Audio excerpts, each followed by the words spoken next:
Hi everyone, my name is Teaghan and I'm a 2023 Native SOAR mentor. SOAR, by the way, stands for Student Outreach, Access, and Resiliency. I'm a sophomore and my major is physics. I transferred to school here last fall from Arkansas. It was incredibly scary being in such a new place so far from home, but Native SOAR has made me feel so much more involved in school and in this campus. I honestly barely knew what this class was or what it would be like when signing up, but I'm so grateful I did. As well as getting to mentor high schoolers nearby, I also got to experience a lot of new things in the classroom. What stuck out to me most was when Vince Flores came to our classroom to make ohos with us.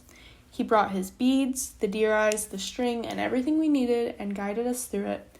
And it was overall just a really fun experience. And yeah, we learned the meaning behind the deer eye and the meaning of threes, and we also learned how once your oho has served its purpose, you're supposed to take it somewhere special to you and return it to the land, which I just thought this was all really cool. And not only was it a bonding experience in class, but it will be something I get to hold on to and remember this semester in Native SOAR. Being non-Native and from Arkansas in a public school system, I had very little education growing up on Indigenous people and Indigenous history. Like many other non-Natives, all I really knew before Native SOAR was, and this was really sad, but a whitewashed version of Christopher Columbus and Thanksgiving. I was unaware of the extent to which Indigenous people had been displaced and treated so poorly on their own land. In Teaghan Wharry's poem, Where I Am From, they write, "These textbooks exist to disprove our existence. They write these books to contradict our knowledge. We are savages. We couldn't hold knowledge. Writing is a white man's tool." This poem emphasizes the irony of asking Indigenous people where they are from. In the United States, it is so common to assume anyone who does not look the typical white must be from an entirely different country, when in reality, Indigenous people are from the land we now know as America. In Nelson and Youngbull's writing, Indigenous Knowledge Realized, Understanding the Role of Service Learning at the Intersection of Being a Mentor and a College-Going American Indian, the authors touch on tribal critical race theory. On page 92, they list out the 4 tenets. Tenet 1, quoting Carney, 1999, says, "Colonization is endemic to society. When students enroll in mainstream colleges and universities, they are entering institutions that were historically meant to empty their tribal identities." Indigenous people were displaced by major universities in several ways, including through the seizure of land and resources, the establishment of schools that promoted assimilation and erasure of Indigenous cultures, and the exploitation of Indigenous knowledge and intellectual property. Brayboy's writing, Toward a Tribal Critical Race Theory in Education, references similar topics.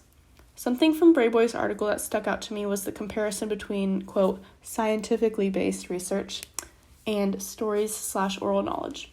This is what distinguishes tribal critical race theory from typical critical race theory.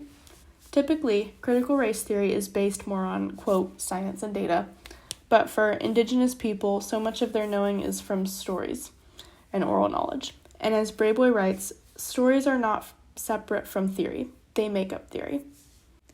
3 lessons I've learned from being a Native SOAR mentor are, first, how to better engage with my peers. Being someone who is a bit more shy and reserved, I usually have a hard time opening up in classes. But in nearly every class period, we have some sort of silly, fun icebreaker, and it's really helped me, and I think a lot of other students feel more comfortable and made it easier to open up and bond with each other. And usually these icebreakers are just like, I don't know, rolling a dice and you get a certain number, and then the number you get correlates with some funny question on the board, or sometimes candy's even involved, which is always fun. Secondly, the importance of our own and other stories and backgrounds. I've really enjoyed getting to know where my peers and mentees have come from and how they've grown from these circumstances and experiences. I also am learning to value my own story a bit more. Too often we minimize our own hardships and obstacles in life, when in reality we should take ownership and pride in what we have powered through in life. Thirdly, I have learned how important it is to educate yourself to better understand the hardships of your peers and those around you. It is so important to educate ourselves on not only Indigenous history and background, but the history of any minority group. This helps us better understand those around us and understand ourselves in the process. Listening to somebody's past and obstacles they or the people close to them have been through, we can develop a new sense of empathy and understanding on a more personal level. Thank you for listening to my Native SOAR story.